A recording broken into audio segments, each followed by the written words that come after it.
সপ্তাহ নেৰানেপেৰা বৰষুণৰ পিছত আজি এয়া আমাৰ গ্ৰাম অঞ্চলত সৰু সৰু ঘৰৰ মাজত হাদুদু খেল অনুষ্ঠিত হৈ আছে। হাদুদু খেল অনুষ্ঠিত হৈছে চটলাবৰী গাঁও আৰু 1 নং ভেলকৰ পূবৰ মাজত। এয়া চটলাবৰী গাঁৱে বহু পইণ্টত অগ্ৰগতি লাভ কৰিছে আৰু ভেলকৰ বহু পইণ্টত পিছ পৰি আছে। এয়া ভেলকৰ এগৰাকী খেলুৱৈ ৰাইড কৰিবলৈ আহিছে। কি হয় সুন্দৰ এয়া তো ধৰি ৰাখিবলৈ সক্ষম হৈছে আন এগৰাকী খেলুৱৈ আউট। ইয়াৰ লগে লগে কিছু সময় পিছতেই এয়া চটলাবৰীৰ তৰফৰ পৰা ইয়াত ৰাইড কৰিব। ৰাইড আৰু এগৰাকী খেলুৱৈ আউট।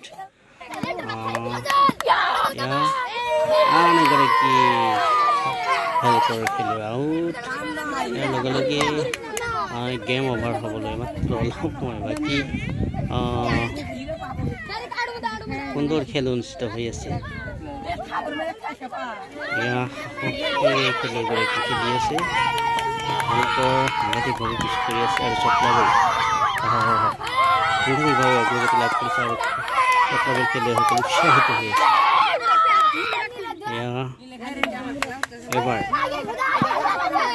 খেলুৱৈগৰাকী ৰাইড কৰিবলৈ আছে চটলাবৰী খেলুৱৈসকলে কি কৰে দেখিবলৈ ইয়াত খেলিলে আৰু ইয়াৰ লগে লগে গেম অভাৰ হৈ গ'ল চটলাবৰী।